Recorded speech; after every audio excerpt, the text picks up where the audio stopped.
He also quoted a Quranic verse, La ikraha fid din, which means there is no compulsion in religion.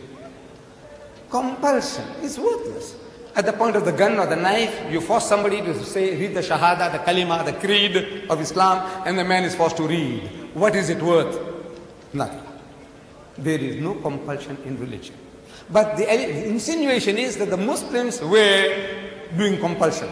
I said, look, my brother, Sharosh, you are a proof that the Muslims didn't use any compulsion for 1,400 years.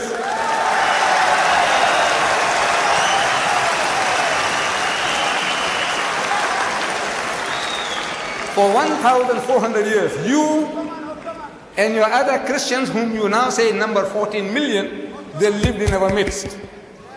In Egypt, the Muslims have been the overlord of that country for 1,400 years.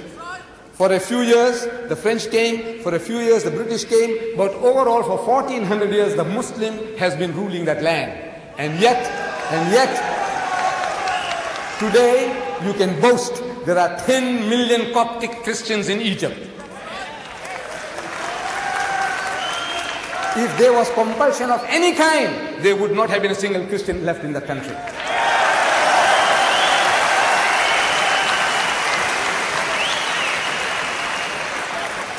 The Muslims ruled Spain for 800 years. 800 years. Because we failed to deliver the message, we were kicked out. We were kicked out. Shame on us. We didn't fulfill our obligations. But if they had used any type of force, even economic force, for 800 years, there would not have been a single Christian left in the country.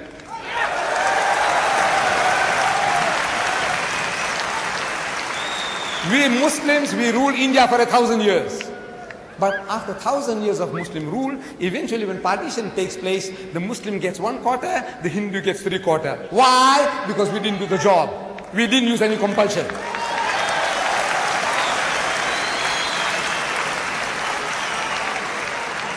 And which Muslim army went to Indonesia? Which Muslim army went to Nigeria? Which Muslim army conquered the east coast of Africa? Which Muslim army? Today, the Britisher and the American, he's coming towards Islam. I want to know what sword? What sword? What sword is the Muslim using? The sword of the intellect. George Bernard Shaw, he said, if any religion has a chance of conquering England, nay Europe, within the next 100 years, so that religion is Islam.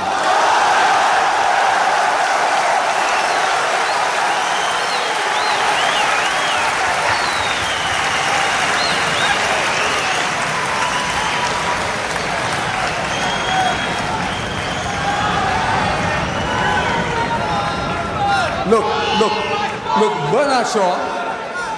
Bernard Shaw had the foresight, he could see. But we Muslims, we have failed Islam. Wallah, we have failed. We have failed. We haven't made a start yet. We believe. We say we believe, but we have not made a start yet. This is our problem. The destiny is ours. Wallah, it is ours. Allah says, لِيُزْهِرَهُ عَلَى الدِّينِ كُلِّهِ. He has given you a deen, a way of life that is to master, overcome and supersede them all, bulldoze them all, whether it be Hinduism, Buddhism, Christianism, communism, Judaism, every ism.